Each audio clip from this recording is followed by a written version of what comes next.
자, 이제 이번 시간에는 타일 그리기에 대해서 이제 말씀드리도록 하겠습니다. 이것은 이제 알베르티의 회화론에서 이제 설명하고 있는데요.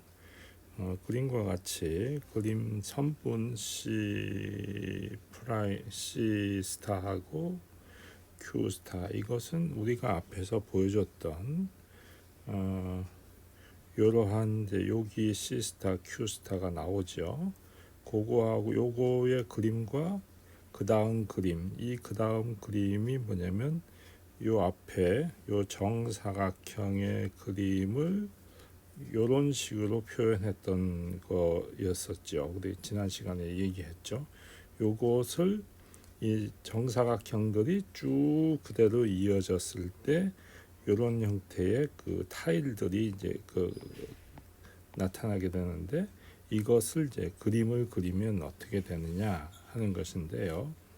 이 첫 번째 타일의 그 선과 두 번째 타일의 선, 평행선, 이런 선들이 이런 점들이 나타내는 점의 그 위치가 무엇을 나타내느냐, 즉 조화 수열을 이제 나타내고 있다 하는 것을 이제 이야기하고 있는 겁니다. 그러니까 이런 것들이 다 이제 조화 수열의 이제 점들이 되겠다 하는 것이죠.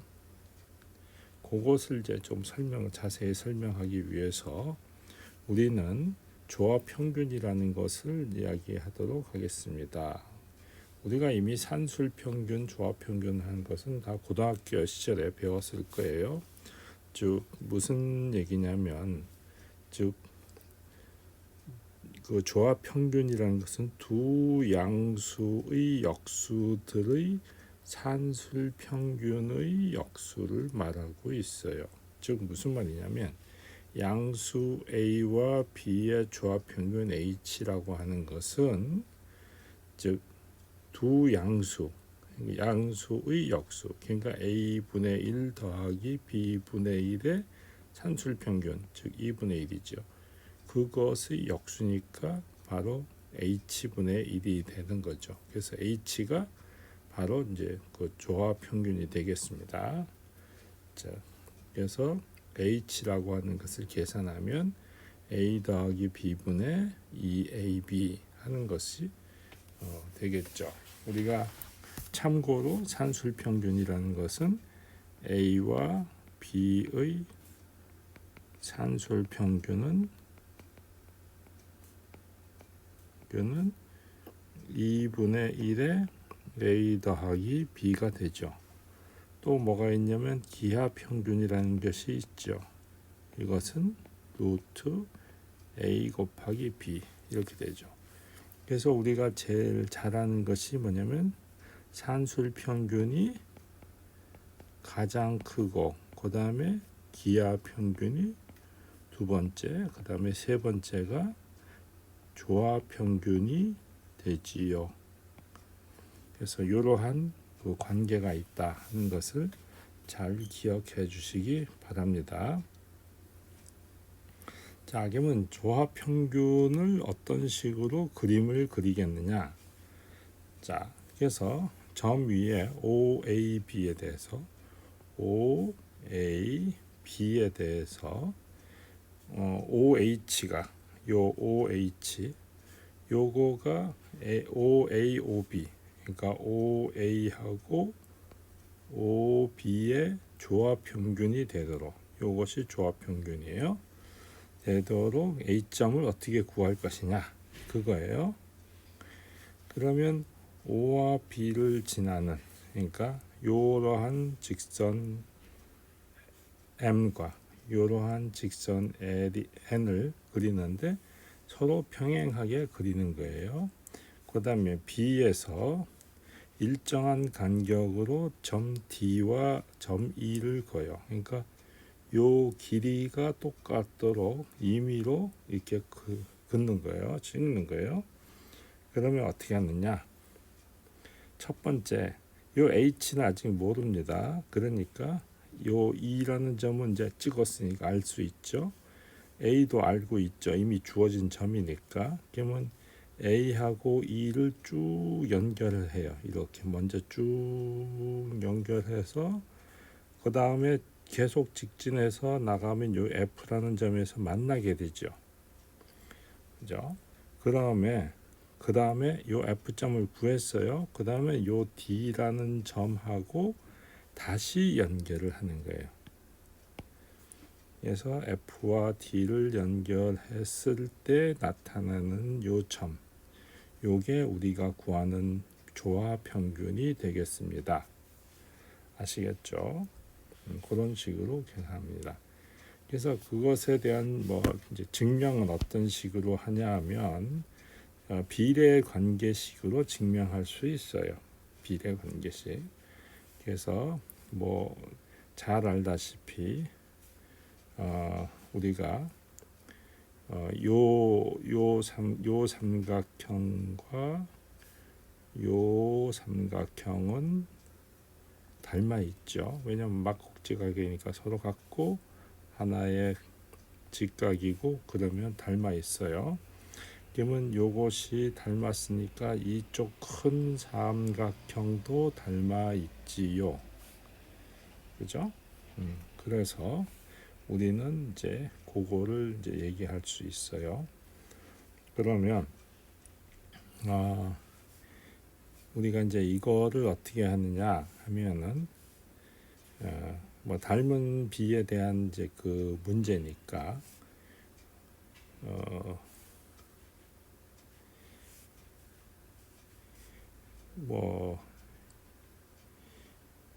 이제 우리가 이제 요 삼각형을 요쪽으로 이렇게 갖다 놔도 돼요. 그러면 요게 F의 길이죠. F죠. F 프라임이라고 해도 되겠네요. 그러면 그러면 요거 때 요것은 이거를 OB 그러니까 요 길이는 그러니까 F 프라임 대 FG는 요 길이 대 XF 프라임 대 GY 이렇게 됩니다. 그러면 이 글자가 잘 안 보이네요. 자, 그렇게 되면 요 F 프라임이라고 하는 것은 요 F 프라임은 OX죠. 요것은 요거의 길이는 실은 OX랑 같아요. 그 다음에 요 XF 프라임은 요것은 또 뭐하고 같으면 OF랑 같죠. 그죠? 길이가. 그래서 우리가 지금 GY라고 하는 것에 대해 보면은 자, 안쪽 거 요거하고 요거 곱하면 FG 곱하기 OF 이것은 OX 곱하기 GY 이거죠. 그러면 GY라고 하는 것은 OX분의 FG는 뭐하고 같아요? FG는 OB하고 같죠. 이거는 실은 OB네요. 그러면은 이걸 지우고 OB라고 쓰죠. 그래서 OB 곱하기 OF 이렇게 되죠. 그래서 FG라고 하는 길이는 이렇게 돼요. 이러한 관계가 있어요. 그래서 이게 책에 있는 이러한 식의 얘기로 이제 떨어집니다. 그래서 E하고 B의 평균점인 D를 E하고 B가 어디 있나요? 앞에 있는 또 그 그림이네요. 아이고. E하고 B의 평균점 그곳에 D를 F하고 연결하면 A와 B의 이제 조합 평균 H를 얻는다. 이제 이러한 관계로부터 얻어낼 수 있다. 이제 이런 얘기인데 그냥 이러한 비례 관계식을 잘 이용하면 그 결국은 뭐가 되냐면 요 OX라고 하는 것이 보면 요 길이의 역수라는 걸 알 수 있죠. 그죠? OX 여기 보시면 OX랑 요 GY랑 어떤 그 관계가 있어요. OB라고 하는 것은 여기서부터 여기까지죠. 요거는 변함이 없어요. 그죠? 이건 안 움직이는 겁니다. 그러니까 요거는 안 움직이는 상수고요. 그 다음에 OF라고 하는 것도 어떻게 보면 여기서부터 이거를 연결했기 때문에 이것도 안 움직이는 거예요. 그러니까 실은 요 길이하고 요 길이의 관계식만 잘 기억하시면 됩니다. 그래서 우리가 요거의 요 반을 요렇게 연결하면 여기가 나타나게 되잖아요. 그래서 요거하고 요것의 반 그런 식으로 해서 요것이 그러면 다시 요 길이는 어떻게 돼요? 요 길이의 역수가 되죠. 그러면 요 길이라는 것은 뭐냐면 산술평균이죠. 요거하고 요것의 산술평균이죠. 그러면 산술평균의 역수관계니까 바로 우리가 말하는 조합평균이라고 하는 것을 얻게 된다. 이렇게 기억하시면 되겠습니다. 자, 이제 조화 수열이라고 하는 것을 이제 생각하죠. 그러면 수열의 각 항이 역수로 이루어진 수열이 등차 수열이 되는 것이죠. 그거는 이미 우리가 고등학교 때 배웠을 거예요. 즉 예를 들면 1, 2분의 1, 3분의 1, 4분의 1. 그러면 역수 취하면 1, 2, 3, 4. 그러면 이건 등차 수열이죠. 그래서 역수가 등차 수열이 이루어지는 수열, 즉 이런 형태를 우리는 조화 수열이라고 하는 거죠. 그래서 피타고라스 학파의 도미솔 파라도 솔시레 같은 화음은 모두 현의 길이의 b가 4분의 1, 5분의 1, 6분의 1, 즉 역수 취하면 4, 5, 6이니까 조화 수열이 되죠. 그래서 이것이 이루어내는 현이 내는 음이다. 이거는 이미 우리가 음악하는 편에서 얘기한 적이 있어요. 그 다음에 바닥에 체크 무늬가 깔려있는 모습을 화면에 담은 그림. 아까 얘기했죠. 요 그림이죠. 요 그림. 그런 식으로 자 그래서 그다음 직선 도로를 따라 높이가 일정한 높이의 전신수가 일정한 간격으로 있을 때 그것을 보는 사람들에게 전신주의 높이들. 높이가 일정하다는 것은 또 마찬가지로 아까 타일이 일정한 그 너비로 되어 있잖아요. 그거에 이제 높이의 그 관계니까 같은 개념이 성립하겠죠. 그래서 이런 식입니다. 그래서 요게 전신주가 이렇게 있다고 생각하면 똑같은 논리예요. 이렇게 같이 이렇게 보면 똑같은 그 관계식을 얻게 되겠죠. 그래서 조합 평균이 되겠습니다. 마찬가지의 개념이죠. 그래서 이것도 아까 우리가 했던 그런 개념하고 같은 논리로 설명할 수가 있습니다. 자, 평행사변형의 쪽매 붙이기 하는 것이 있는데요. 이것은 이제 나중에 다시 얘기 더 심도 있게 다루려고 합니다. 여기서는 그냥 간략하게 얘기하려고 합니다. 평행사변형 쪽매 붙이기라고 하는 것은 타일과 같은 형태라고 이해하시면 되겠어요. 주어진 평면에서 쪽매를 붙인다. 이걸 이제 타일링. 여러분들 그 타일 알죠? 타일. 그 화장실에 가면 이렇게 붙어져 있는 거 타일. 그 타일입니다. 그 다음에 모자이크 하는 것도 많이 들어봤죠. 조금 유식한 말로 테셀레이션이라는 말을 쓰기도 합니다. 다 같은 의미예요. 한 가지 또는 그 이상의 기본 도형들과 합동인 똑같은 그거를 가지고 이용해서 평면을 빈틈없이 겹치지 않게 가득 채운 것, 즉 이런 형태죠. 그래서 이런 형태가 여기에도 그대로 있어요. 그죠? 잘 보면 그러니까 회색이나 아주 짙은 회색이나 모양은 같은 모양이에요. 그런 걸로 겹치지 않게 빈틈없이. 요건 뭐 유명한 타일의 모습이죠. 소금이라든가 흑연이라든가 다이아몬드 같은 것의 결정 구조, 이거는 보통 재료공학이나 물리학에서 입자 물리를 공부하는 사람들이 많이 다루는 결정 구조론입니다.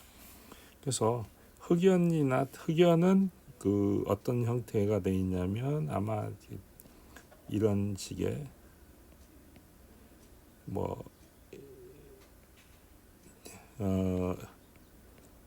이런 식으로 그 되어 있는 걸로 제가 기억합니다. 근데 정확하진 않아요. 다이아몬드는 잘 알다시피 사면체죠. 정사면체의 모양입니다. 그러니까 가장 결정 하나만 보면 이런 형태의 모양을 가지고 있고요. 흑연은 이런 모양인데 층위로 되어 있어요. 그렇게 제가 알고 있습니다. 그래서 요거는 다이아몬드라서 굉장히 단단하고 흑연은 옆은 이렇게 이 면은 단단한데 미끄러져서 잘 부서지는 형태를 취합니다. 약간 다르죠. 그래서 창문 구멍을 통해서 본 쪽매 붙임의 모습은 아까와 같은 형태가 됩니다. 그래서 요것을 이런 식으로 이런 식으로 이렇게 해서 여기 이제 빛이 여기서 이렇게 오는 식으로 해서 이렇게 맞춤. 그러면 여기가 이제 그 수평선 같이 되는 거죠. 마찬가지로 여기도 이런 식으로 연결해서 이제 이렇게 될 수 있고. 그다음에 요거를 이런 식으로 이제 차근차근 1단계, 2단계, 3단계, 4단계 하고 요것을 다시 이제 이렇게 붙이다 보니까 여기에 요 점이 이제 얻어졌으니까 다시 이렇게 연결하면 앞에 있는 요 점을 또 만나게 되죠. 그러면 이제 요 점을 통해서 다시 여기에 이렇게 이제 이런 식으로 그리고 요 점과 요 점을 또 연결하고 요 점과 요 점을 연결하면 또 다시 이렇게 나오죠. 그런 식으로 이렇게 그림을 그립니다. 그런 식으로 모두 합친 게 여기 있는 그림이 되겠습니다. 그래서 두 점 투시는 아까처럼 이런 식으로 연결해 가지고 요 점을 찾아요. 그리고 마찬가지로 이것도 이런 식으로 연결을 해서 찾고요. 마찬가지 이런 것도 이런 식으로 찾아서 요거는 이제 지평선이고요. 이런 식으로 이제 찾아서 봅니다. 그런 식으로 투시를 할 수 있어요. 세점 투시는 이제 3차원적인 관점에서 보는 거니까 두 점 투시 플러스 요 점을 하나 더 찾는 거죠. 그래서 이런 식으로 연결을 해서 한 점을 더 찾게 됩니다. 마찬가지 개념이 있죠. 3점 투시. 자, 그래서 일단은 쪽매 붙이기에 대해서 좀 더 심화된 내용을 이야기하도록 하겠습니다. 쪽매 이번 시간에는 이제 지난 시간에는 정사각형에 대한 쪽매 붙임이었는데 이번에는 일반적인 도형에 대한 쪽매 붙임에 대해서 이제 살펴볼 거예요. 자, 이제 쪽매 붙이기라는 것을 다시 한번 얘기하면 특정한 조각들과 합동인 조각을 즉 쪽매의 그런 합동인 조각을 이런 걸 갖다 특정한 조각과들과 합동인 조각, 그러니까 모양이 똑같은 거란 거죠. 그런 거를 이제 쪽매라고 하는데요. 그런 것을 이용하여 평면을 이제 빈틈없이 예를 들어서 이렇게 하면은 이게 이제 이렇게 하면 여기가 빈틈이 생기잖아요. 그러면 안 돼요. 그래서 쪽면을 빈틈없이 겹치지 않게 채우는 행위를 말해요. 그러니까 우리가 붙이다 보면 이렇게 붙이면 안 된다는 얘기죠. 그런 것을 이제 의미해요. 그 행위의 결과물을 이제 쪽매 붙임 이렇게 부르는 거죠. 타일링 또는 모자이크 또는 테셀레이션 또는 퀼트 이렇게 이제 부르기도 해요. 자, 쪽매 붙임을 위해서 주어진 특정한 조각 각각을 뭐라고 하냐면 쪽매 원형 이렇게 부릅니다. 우리가 아까 한 것 같은 것은 쪽매 원형이 이제 사각형이죠. 그런 걸 이제 프로토타입이라고 해요. 프로토라는 뜻이 이제 원형이란 뜻이 있어요. 그래서 타일은 타일이죠. 아까 말하는. 그래서 그러니까 원형 하면은 이제 뭐 오리지널 원형 이제 뭐 이렇게 될 수도 있어요. 이제 그런 형태죠. 쪽매 원형이 한 조각분인 쪽매 붙임을 일면 모노헤드랄 이렇게 이제 붙어요. 쪽매 붙임이라고 합니다. 즉 모든 쪽매들이 서로 합동인 쪽매 붙임인 것이죠. 그러니까 쪽매 원형이 딱 하나밖에 없어요. 한 조각분, 한 조각이라는 게 하나라는 뜻, 쉽게 말해 하나. 그래서 공간에서도 쪽매 붙임을 생각할 수 있어요. 그래서 식물의 씨앗 같은 거 모양이 비슷하게 똑같이 생겼죠. 생물들의 이제 세포, 우리의 몸을 이루고 있는 세포 같은 경우, 동물의 몸을 이루고 있는 세포, 뭐 이런 거 보면 다 같은 형태를 띠고 있죠. 그 다음에 DNA, 소금, 결정, 흑연, 다이아몬드 이런 것들이 다 그 반복적인 패턴으로 붙어서 결정을 이루어서 그것이 하나의 어떤 몸체를 이루고 있는 그런 형태가 되는 거죠. 그러니까 우리 몸도 어떻게 보면 쪽매 붙임의 결과라고 보시면 되겠네요. 자, 이제 우리는 뭐 공간상의 쪽매 붙임을 다루는 게 아니고 이제 간단하게 생각하기 위해서 평면상의 이제 쪽매 붙임에 대해서 주로 이야기하려고 합니다. 그래서 이제 다각형을 위한 이제 이용한 쪽매 붙임이 이제 우리가 이제 생각을 먼저 할 수 있겠죠. 그래서 변대변 엣지, 변이라는 것은 엣지라고 보통 불러요. 그러니까 이렇게 사각형 같으면 이런 것을 갖다 변이라고 부르는 엣지라고 부르는 거예요. 엣지. 그래서 다각형의 변은 다각형의 변끼리 이제 만나고 꼭지점은 꼭지점끼리 만나는 쪽매 붙임. 그러니까 예를 들어서 쪽매 붙임이 붙였을 때 결과가 이렇게 돼 있다. 그러면은 이렇게 꼭지점은 꼭지점끼리 만나죠. 이러한 사각형하고 이러한 사각형이 보면 입장에서 요거 변하고 꼭지점 결국 변은 변끼리 만나죠. 그러니까 그런 거예요. 정규 쪽매 붙임이라고 하는 것은 뭐냐면 정다각형, 그러니까 정삼각형, 정사각형, 정오각형 뭐 이런 거죠. 이 하나를 쪽매 원형으로 사용하는 이제 변대변 쪽매 붙임을 이제 말한다. 이걸 정규, 정다각형, 정규 쪽매 이렇게. 그래서 가능한 쪽매 원형이 뭐냐? 많이 있을 것 같은데 실은 많이 없어요. 딱 세 가지. 정삼각형, 정사각형, 정육각형 등 딱 세 가지밖에 없어요. 왜냐? 그 이유가 정n각형의 한 내각의 크기는 이렇게 돼요. 요건 하나의 우리가 이제 그 공식이니까 그냥 그런가 보다 하면 되겠어요. 그래서 정n각형의 한 내각의 크기는 이런 식으로 되고, 그러면 어떻게 보면 우리가 이 평면상의 이 각은 360도잖아요. 그죠? 그래서 요것이 몇 개하고 만나느냐? 예를 들어 사각형 같으면 하나, 둘, 셋, 네 개가 만나죠. 그러니까 그러려면 이제 90도가 돼야 된다. 이런 게 이제 자연스럽잖아요. 그죠? 그래서 정n각형이 한 내각의 크기가 요거니까 즉 360도라고 하는 거고 이 90도하고 이런 거는 4, 몇 개 이렇게 그러니까 자연수하고 나와야 되죠. 그래서 요 값이 360도의 약수가 돼야 되겠다 하는 거예요. 약수가. 그러니까 n분의 n-2 곱하기 180도가 즉 360도의 약수다. 그러면 이것이 360으로 나눠진다는 얘기잖아요. 그죠? 그러면 이렇게 하면 2가 돼요. 그죠? 그러면 n-2분의 2n이라고 하는 숫자가 어떤 그 자연수가 나와야 되죠. 그죠? 그러면 자연수가 나오려고 그러면 이제 요 n이 뭐냐 이제 그런 건데 n 대신에 이제 3을 넣어봐야 하면 그러면 1분의 6이 되니까 자연수가 나오죠. 자, 이 값이 이제 자연수가 돼. 이것이 자연수.